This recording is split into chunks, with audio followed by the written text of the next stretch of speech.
यह जो खिड़की आपको दिख रही है, यह किसी समय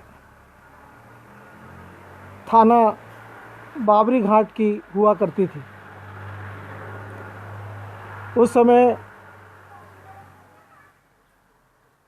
वन नाके पे जो अपराधी लकड़ी चोरी करते पकड़ाए जाते थे, उन्हें और गांव के अपराधियों को या आसपास के लोगों को, जो अपराधी तत्व थे, उन्हें इस पुराने थाने पर कानूनी कार्रवाई के लिए लाया जाता था। कई वर्षों तक यह बिल्डिंग थाने के रूप में काम आती रही। समय बदला, परिस्थितियां बदली, सरकार की नीतियां बदली और यह नाका बंद हुआ, सागौन का और अन्य का। फिर यह बिल्डिंग काफ़ी दिन तक वीरान पड़ी रही। फिर इसे शिक्षा विभाग ने अपने आधिपत्य में लिया और आज तक शिक्षा विभाग के आधिपत्य में ही है। पर चूँकि देखरेख ना होने के कारण यह बिल्डिंग दिन प्रतिदिन जर्जर होती गई और समय आने पर यह बिल्डिंग पूरी तरह गिरना चालू हो गई। अतः शिक्षा विभाग के लोगों ने इस जगह में एक नई बिल्डिंग बनाने का प्रस्ताव तय किया। ये जो बिल्डिंग आप देख रहे हैं निर्माणाधीन है। इसे वर्तमान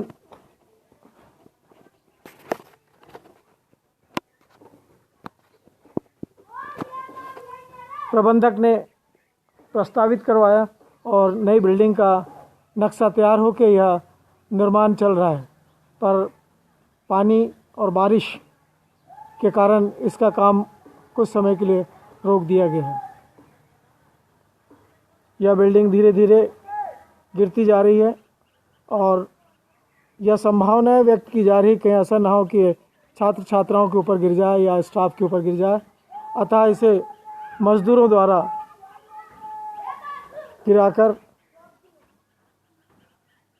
नई बिल्डिंग का विकास किया जा रहा है, निर्माण किया जा रहा है।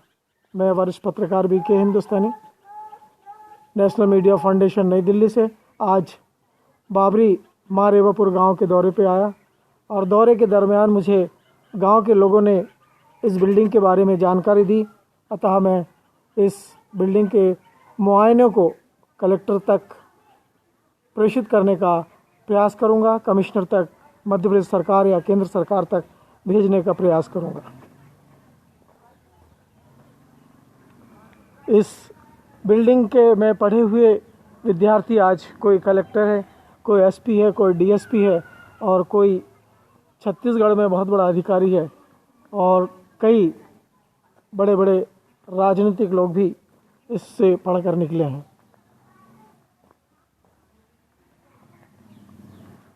यह सामने का दृश्य है। इस बिल्डिंग को 110 वर्ष पूर्ण हो चुके हैं। कई बार इसमें एक्स्ट्रा कमरे भी निकाले गए, पर चूंकि इसकी देखरेख सरकार द्वारा नहीं की गई और प्रबंधक को इसकी देखरेख के लिए कभी कोई विशेष फंड भी नहीं आया, इसलिए यह धीरे धीरे कमज़ोर होती गई, गिरती गई और इस समय यह बहुत ही ज़्यादा जर्जर स्थिति में है। ये नई बिल्डिंग बनी है शासकीय माध्यमिक शाला बाबरी, अतिरिक्त कक्ष, एकीकृत शाला कक्षा 1 से 8वीं तक के लिए और शासकीय माध्यमिक शाला बाबरी अतिरिक्त कक्ष, एकीकृत शाला कक्ष 1 से 8वीं तक के लिए यह भी, और शासकीय नवीन हाई स्कूल बाबरी विकासखंड सिवनी मालवा, शासकीय मध्य प्रदेश सरकार,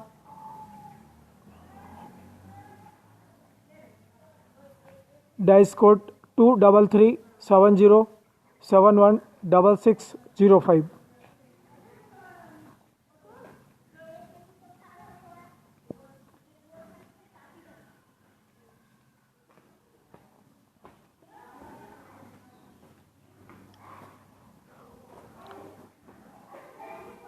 यह लोकसभा आम निर्वाचन 2019 के समय भी काम आई। सालाग्राम तेकाम उस समय बूथ लेवल अधिकारी के रूप में काम किया उन्होंने, और रिटर्निंग ऑफिसर का नाम शैलेंद्र सिंह, IAS कलेक्टर एवं जिला निर्वाचन अधिकारी होशंगाबाद। मतदान की तिथि 6 मई 2019। मतदाता का समय प्रातः सुबह 7 बजे से 6 बजे तक, और हेल्पलाइन 0757411950 उस समय तय किया गया था। लॉकडाउन के कारण स्कूल बिल्डिंगें पूरी तरह बंद है। अब देखिए क्या स्थिति बन रही है कि दीवारें धंस रही हैं और पूरे स्कूल में इतनी गंदगी है कि पूछिए मत।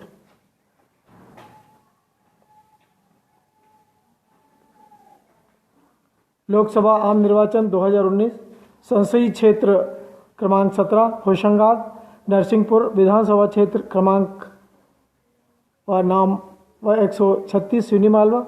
मतदान केंद्र क्रमांक 09। मतदान केंद्र का नाम शासकीय प्राथमिक शाला बाबरी। मतदान केंद्र से संबंधित क्षेत्र बाबरी। मतदाताओं की कुल संख्या 666। पुरुष मतदाताओं की संख्या 353। महिला मतदाताओं की संख्या 313।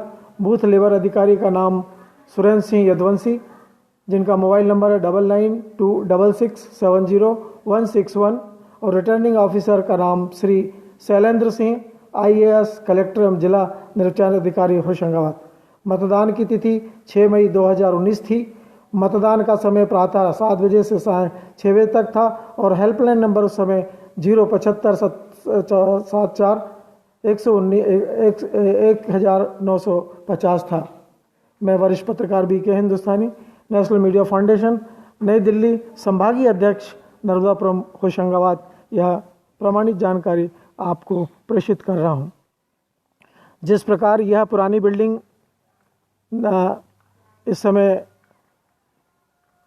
गिरती जा रही है, पर यह कदम का पेड़ जो उस समय के थाना प्रभारी थे, उन्होंने यह कदम का पेड़ लगवाया था, और बिल्डिंग जरूर कमज़ोर होकर गिरती जा रही है, पर यह कदम का पेड़ आज भी थाना प्रभारी बाबरी घाट के नाम से विख्यात है। इसमें आप देख रहे हैं कि जिस प्रकार बिल्डिंग की उम्र 110 वर्ष हो गई है, उसी प्रकार इसमें भी यदि गिना जाए तो 115 गठानें हैं। हर साल एक गठान इस कदम के पेड़ में बनती जाती है। ये सालों का प्रमाण इन गठानों से आपको प्राप्त हो सकता है।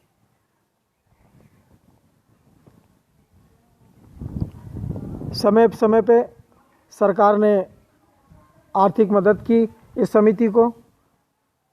गेंदालाल यदवंशी भूतपूर्व सरपंच द्वारा यह मंच का निर्माण किया गया। कुछ समय बाद यह आंगनबाड़ी के लिए और मध्याह्न भोजन के लिए यह बिल्डिंग आई। एक बिल्डिंग और मध्याह्न भोजन के लिए आई, पर किन्हीं कारणों से वह छत से कमज़ोर होने के कारण इसे बंद कर दिया गया। यह बिल्डिंग की भी छत कुछ कमज़ोर है, इस पर भी पन्नी लगाकर काम चलाया जा रहा है। यह बिल्डिंग भी गेंदालाल यदवंशी भूतपूर्व सरपंच के समय बनाई गई थी। वर्तमान सरपंच सीता यदवंशी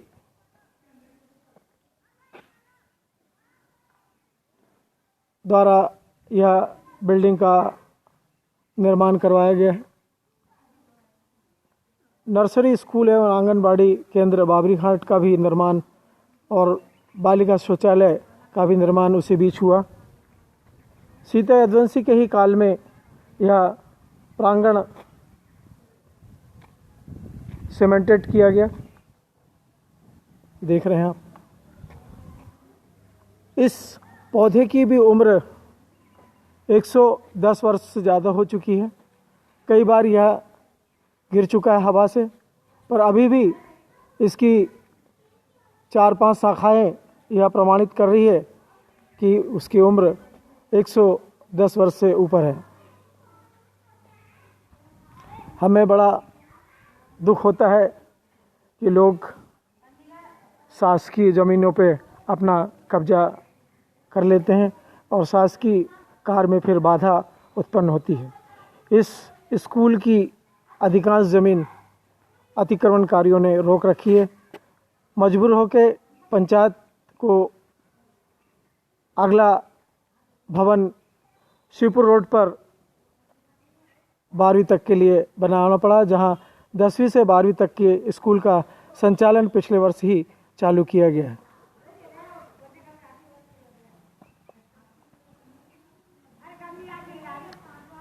कोरोना काल में शासकीय बिल्डिंगों का बहुत ज़्यादा नुकसान हुआ, चूँकि इनकी देखरेख के लिए कोई था नहीं और अभी भी नहीं है, और फिर कोरोना काल चालू होने वाला है। कहीं ऐसा ना हो कि और उस पिछली बार से ज़्यादा नुकसान इस बार हो जाए।